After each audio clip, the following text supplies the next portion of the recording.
I'm here today with Dr. Harlow Cohen of the Department of Organizational Behavior at Case Western Reserve University.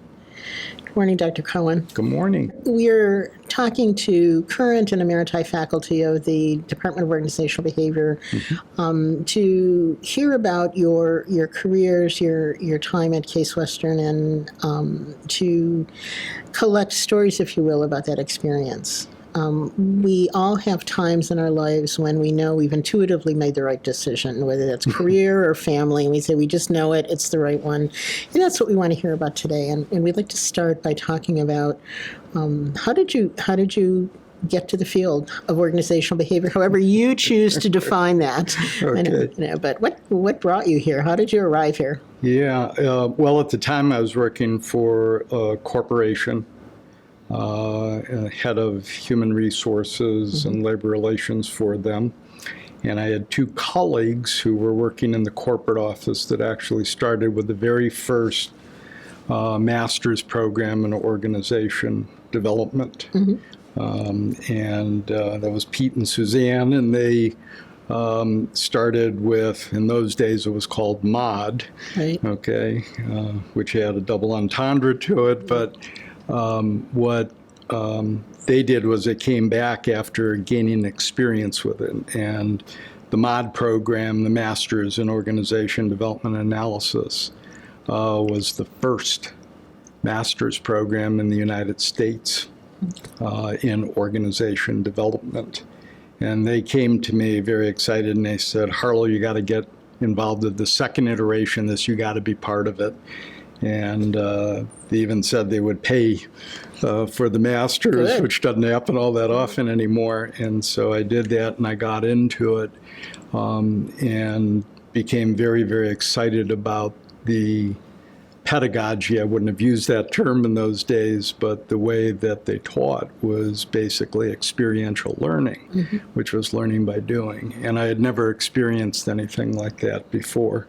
And it just sparked an interest in me. And ever since then, I stayed involved, not just with the activities that I did in the corporation that I was in at the time, but also with the professors. So I became good friends with some of the professors, one of whom that actually started the program, Eric Nielsen. So he was kind of the architect of the very first one, and that's how I got involved in it, and I never went out, never got away from it since then, and that was back in 1977. Yeah. So, yeah, I loved it. Yeah. So you moved from a master's program into the doctoral program? Yeah, that was probably largely a masochistic reason. But, no, what basically I did is that was another cute story, is that my wife was having our first child across the street at University Hospital's McDonald House. And while her and the baby were resting, I actually came over. And in those days, Suresh Shrivastava was the chair. And so I came over, had no idea who was here, but just thought I would see who was around. And Suresh was the first one I bumped into, told him the good news. And Suresh went ahead and said, congratulations. And the very next words out of his mouth, and I'm not kidding, he said, what are you doing the rest of your life? And I said, what kind of question is that? I got a family. What do you mean? And he said, you need to be in the PhD program. And long and the short, I tried to get out of his office as quickly as I could, not knowing what to do. And then a week later, I was back at work, and my boss, who I didn't know, who was very close friends with Suresh, called me down, gave me a baby gift, and said, I hear you want to go into the PhD program. So I said, what do you guys have this all planned out? And he said, you ought to think about it. And I said, well, how am I going to get the time off? But he and Suresh had actually worked it out, and so it was very fortuitous for me. And I came in, and then and I worked for the first 3 years full-time while going to school full-time. Which was unusual back then to Yeah, it's do also that. impossible to do, but yeah, it's kind of a contradiction of terms, but that's what I did. And then moved into academia? After 3 years, I moved completely and spent the next 3 years doing research and doing consulting while completing the dissertation. And then I finished dissertation in 1985 and actually graduated in 86. So, in fact, Dave Cooperrider and I finished together. I know, and I was yeah. in the master's program then. So that's when I graduated That's from the right. master's program. You were in what, Mod 6? 6, All right. yeah. Good memory. So I want to focus a little bit now on your time on the faculty here at Case Western and thinking about however many years that is, a long time, and the impactful work that you've had, and in many cases, the transformative work that you've done. And reflecting on that, can you tell me about a time when you just knew that the work you were doing was going to have a significant impact? What was it about you? How did you know that it was going to be impactful and that your work was going to make a difference? The work that I did was, that I thought was impactful, was making a difference with master's level students. And there were a number of courses that I worked with people on, but it was a heavy dose of practitioner skills. And so there's change management processes are in great abundance. There is very little written in the way of what I would call practice theories of change. A lot of process theories of change, but practice theories of change lag behind process theories of change, which explains why some of the success ratios are lower than what we'd like them to be. If you go ahead and you look into and dig into some of the studies and research, it ranges anywhere from a low of 25% success ratio to a high of 55%. And you're talking about the change effort success rate. Yeah, change effort in terms of translating intent into action and results, or the desired outcomes that an organization wants to accomplish. And so that success ratio, basically, when you look at, and I just looked at it recently in an article that I'm writing now, is that it hasn't changed in at least 3 decades, probably longer. But in 3 decades, it really hasn't changed that much. And what I've done is to begin focusing on implementation almost as a +1 competency that needs to be in lockstep with the change process. But the change process doesn't always get you to where it is that you want to do. So what I've done is focus with students in terms of developing their practitioner skills and their skills to manage a change process, because it starts to unfold differently than what you think it's going to do. So that's with what I've done. This master's program having been the first in the country, we now have a proliferation of graduate programs. We have more literature. We have more than we've ever had. Yet it hasn't changed. That's fascinating. Well, the success ratio hasn't changed. It doesn't mean that we're not seeing improvements. It doesn't mean that we're not making progress in things like leadership or in things like strength-based approaches that are earmarks of our current master's program. But just the pure management of it has not changed all that much. And that's because we focus more of the attention on the process side of the equation. We also make an assumption, and this is the other thing, there's a huge assumption that change is always possible without fully understanding what the history of the organization is, without fully understanding what the organization dynamics are. And so, I mean, I can give you chapter and verse of examples where you need to understand what's possible before you decide to venture into it. So an individual that says, I want to go change culture, of an organization. And one of the things I'm fond of doing when I get that type of request in a consultative capacity, say, how quickly do you want this to happen? Do you want to transform your culture? Forget about the details. Yeah. So, well, I figure about 6 months. And I said, how long has your culture been in place? Exactly. 5 decades. Okay. Right. So you kind of look at juxtaposition to one another. So you've talked about your contributions and your interest in research and education of practitioners, particularly. What is it about CASE that allowed you, or the department that allowed you to pursue that area of interest? And what do you value about the environment here and in the department that has allowed you to advance your work?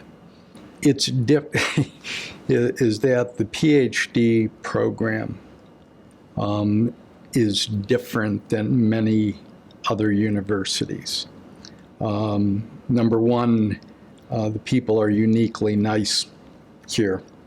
That doesn't always occur everywhere else, and the only reason I know that is because 2 out of my 3 children have gotten PhDs in other fields. And it's far more aggressive, and it's far more challenging. They treat it like an ongoing debate. That isn't the case here in our department, in the Case Western. There's far more of a supportive environment.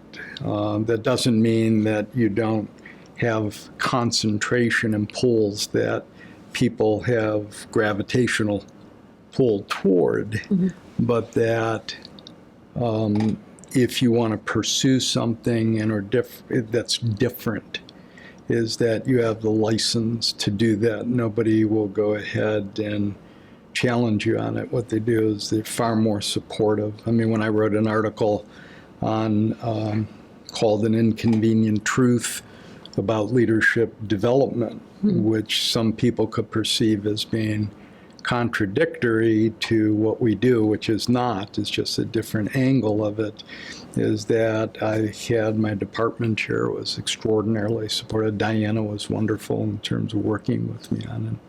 That's different. You don't always find that in other academic settings. So it's the people are nice, the environment is supportive, and it also sounds like it's empowering. That if you have an idea that you want to run with. It isn't that they say, well, do whatever you want. Right. They're basically saying is that it's got to be a compelling argument, and you have to be able to identify what is it that's unique about it.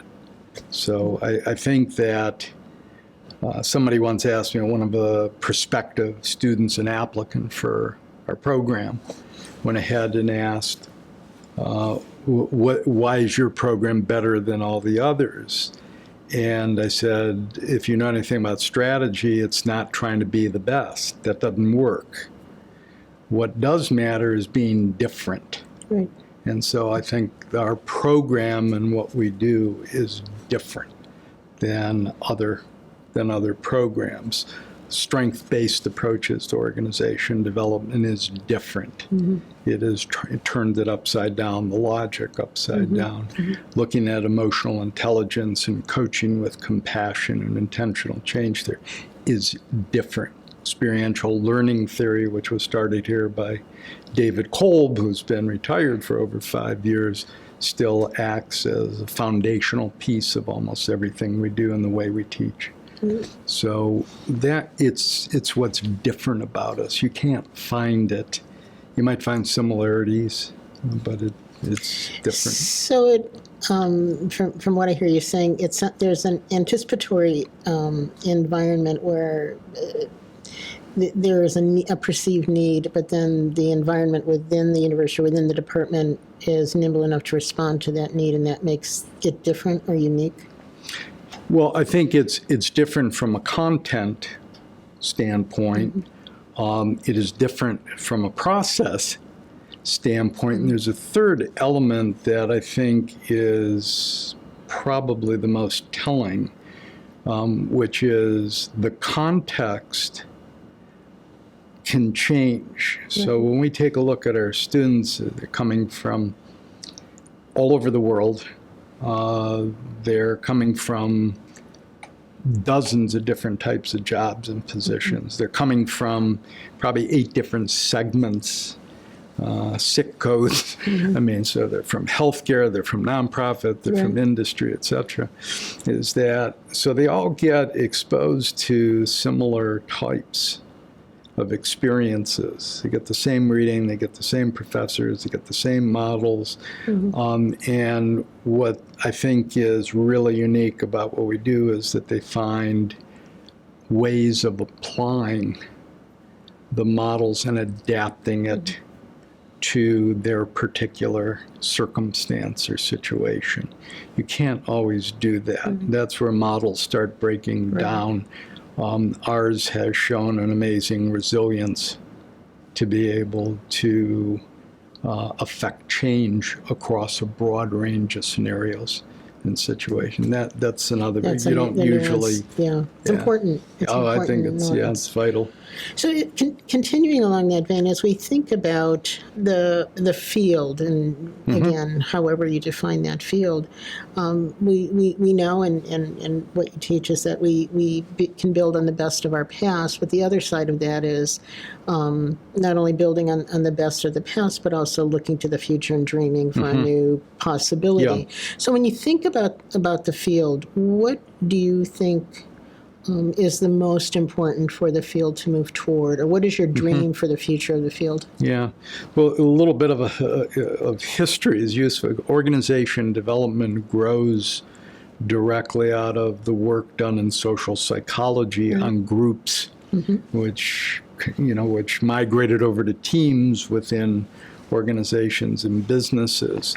And to organizations. What we're beginning to see, or what I'm beginning to see now, is that it isn't just at a group, team, organizational level, is that you're seeing configurations.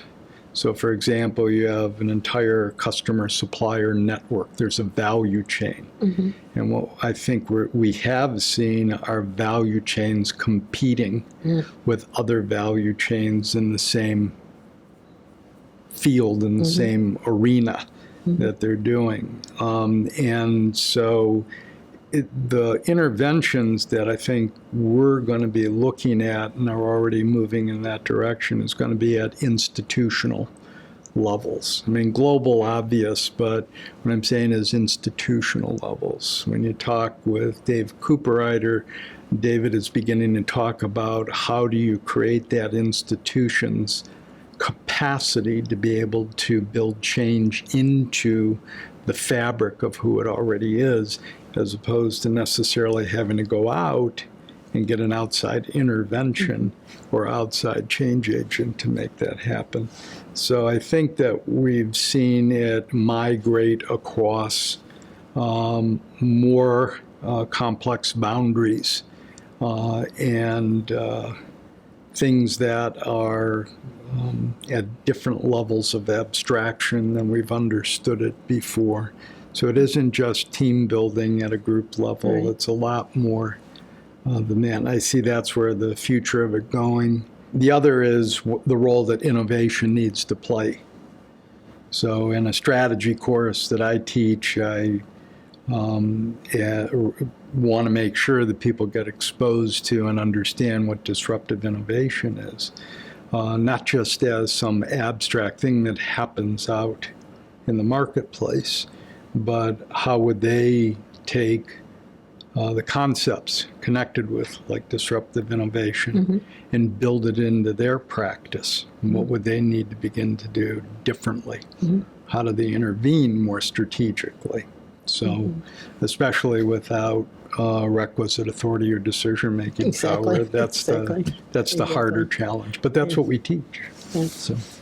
And finally, one last question. Yeah. How would you like to be remembered, and how would you like your work to be remembered? How would I like to be remembered? Wow, that's a difficult question. I would probably like to be remembered. actually it's easier than I thought it was, is that I have students that come back to me or write to me that explain that what I taught them in their courses had a profound impact, not on them personally necessarily. I think there's other profs that might do a better job of that, but in terms of how they were able to impact others. Mm-hmm. And so I have people that come back and say, I didn't realize it at the time, but you teaching me a course on strategy, you teaching me a course in organization design, you teaching me consultative and facilitative skills, I find that those are the skills that I use the most. Mm-hmm. And so that's quite simply how I want to be remembered. I don't need to be getting a Nobel Prize or anything like that. Is just making a difference in other people's lives. Suresh, who was a provocateur par excellence, used to say that I make people happen. And so even something as modest as giving feedback on a paper, but personalizing it and making them aware of certain tendencies and how these fit together in the way that they practice change management, organization development, that's enough for me. It's a pretty nice way to be remembered. Right? Make people happen. Yeah, that's pretty nice. Yeah. Okay. So. Well, thank you. We've been speaking with Dr. Harlow Cohen of the Department of Organizational Behavior.